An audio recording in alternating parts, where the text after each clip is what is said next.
Good afternoon everyone. आज हम BEd के थर्ड सेमेस्टर हिस्ट्री पेडागॉजी के सिलेबस के बारे में डिस्कस करेंगे। उसमें से यूनिट फर्स्ट और सेकेंड आज हम डिस्कस करेंगे और आप लोगों को थोड़ा सा सिलेबस हम समझाना चाह रहे थे। चलिए, सबसे पहले हम इस पेपर में 5 यूनिट है, जिसमें से हमने 2 यूनिट लिया है। टाइम को देखते हुए सिलेबस डिस्कस करना शुरू करते हैं।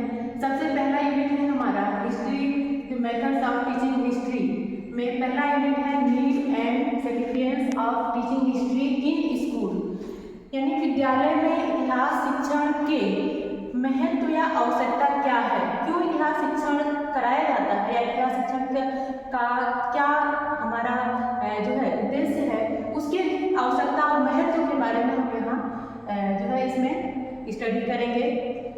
इसके साथ में, क्योंकि ये यूनिट का नाम है, इसलिए इसमें जो है हम कॉन्सेप्ट ऑफ हिस्ट्री यानी इतिहास के क्या प्रत्यय है उसके बारे में डिस्कस करेंगे। सेकेंड हमारा है correlation and differentiation of history with geography, political science, economics and literature.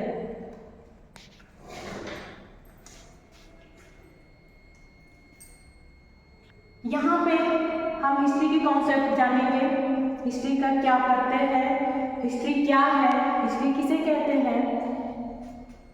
दूसरा जो आपका है correlation and differentiation of history with geography, यानी कि इतिहास के साथ संबंध, कोरिलेशन संबंध क्या है, किन किन सब्जेक्ट का, हिस्ट्री का, पॉलिटिकल साइंस, ज्योग्राफी का, भूगोल का, राजनीति शास्त्र का, इकोनॉमिक्स का, अर्थशास्त्र एंड लिटरेचर यानी कि हमारा साहित्य का।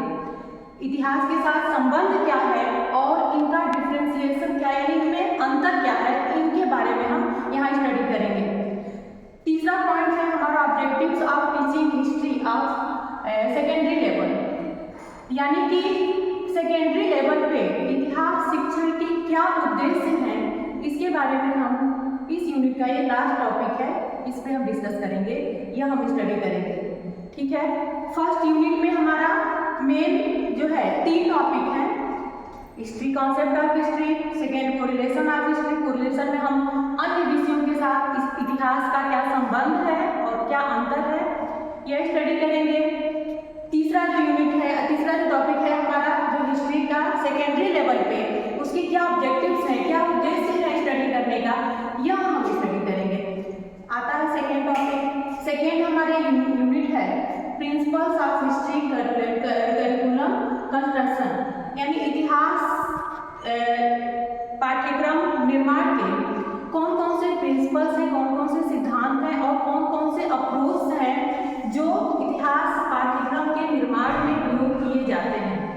ठीक है बच्चों, तो इसमें जो है हमारा अप्रोच, चूंकि अप्रोच अन्य भी है, लेकिन यहाँ पे हमारा चूंकि सिलेबस में करिकुलम में हमारे पाठ्यक्रम में 3 ही दिया है। ठीक है, इसमें कौन कौन से दिया है, concentric, spiral, chronological and correlation approach. Concentric है आपका केंद्रीय अप्रोच, यानी इतिहास शिक्षण के केंद्रीय आयाम क्या होते हैं वह यहाँ हम जानेंगे। दूसरा है स्पाइरल। स्पाइरल का मतलब होता है कुंडली, यानी कि इतिहास शिक्षण को हम कुंडली आयाम के तहत, कुंडली अप्रोच के तरह यहाँ स्पाइरल अप्रोच के माध्यम से कैसे हम अध्ययन कर सकते हैं। मेन हमारा एक फोकस है कि हम ये पाठ्यक्रम को अध्ययन करने के कौन कौन से अप्रोच को अप्लाई कर सकते हैं इतिहास शिक्षण के लिए, क्योंकि हमारा जो पेपर है यह paper pedagogy of history teaching है, तो इसीलिए इतिहास शिक्षण से संबंधित यहाँ पे सारी चीजें हम जानेंगे। एक शिक्षक को इतिहास शिक्षण पढ़ाने में क्या क्या चीजें, उनको क्या क्या चीजों की आवश्यकता होती है, क्या क्या चीजें उन्हें जाननी होती है, जिससे कि वह एक बेस्ट जो है इतिहास के शिक्षक बन पाए। इसके लिए हमें यहाँ सिलेबस हमारा उसी के अकॉर्डिंग है, इसलिए यहाँ पे अप्रोच भी हमारा कॉन्सेंट्रिक है, जो केंद्रीय आयाम है, जिसमें केंद्र के रूप में हम जो है उसके अप्रोच के तहत हम इतिहास को अध्ययन करते हैं। सेकेंड है हमारा स्पाइरल। स्पाइरल मतलब कुंडली आयाम। कुंडली मतलब आप समझते हैं जैसे कि स्नेक होता है, सांप कुंडली के जैसे मार के बैठा, वैसे एक जो है पाठ्यक्रम को हम गोल यानी कुंडली में कैसे हम उसको अध्ययन करा सकते हैं। किसी चीज़ को स्टार्टिंग से किया, फिर उसको हम बताते गए लास्ट में फिर उसको हमने स्टार्ट किया, यानी छात्र को वह चीज़ें शुरू से लेकर लास्ट तक एक कुंडली के रूप में हमें अध्ययन कराना होता है। यह अप्रोच हमें यही बताता है। तीसरा है क्रोनोलॉजिकल। क्रोनोलॉजिकल मतलब कि कालक्रम। यहाँ हिस्ट्री में एक बात समझिएगा बच्चों, क्रोनोलॉजिकल का विशेष जो है यह टॉपिक भी बहुत इंपॉर्टेंट है। इसका विशेष हमारा जो है महत्व होता है कालक्रम, क्योंकि इतिहास में कालक्रम का विशेष महत्व है। अब कालक्रम को हम न जाने तो इतिहास का जानना हमारा बेकार है, इसलिए क्रोनोलॉजिकल जो अप्रोच है यह इम्पॉर्टेंट है। और इसका जो है अध्ययन हम कालक्रम के आधार पर इतिहास के पाठ्यक्रम को जब हम अध्ययन करते हैं वहाँ पे हम इस अप्रोच का उपयोग करते हैं, ठीक है। और लास्ट है हमारा कोरिलेशन अप्रोच, यानी सहसंबंध जो है उपागम।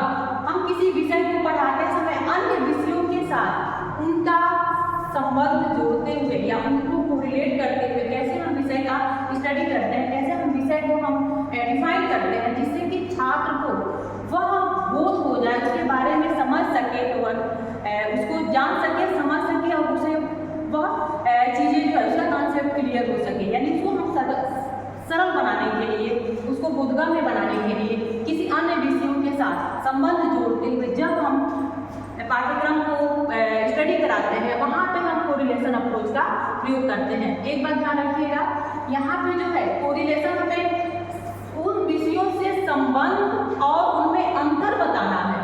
यहाँ पे जो सेकेंड आपके फर्स्ट यूनिट में है दूसरा टॉपिक, लेकिन यहाँ जो है यह अप्रोच है यानी उपागम है, जिस उपागम के माध्यम से हम कोरिलेशन करते हुए पाठ्यक्रम को कैसे छात्रों को पढ़ाएं, जिससे पाठ्यक्रम को सरल आसान बनाया जा सके और छात्र अन्य विषयों के साथ संबंध जोड़ते हुए उस चीज़ को आसानी से समझ जाए।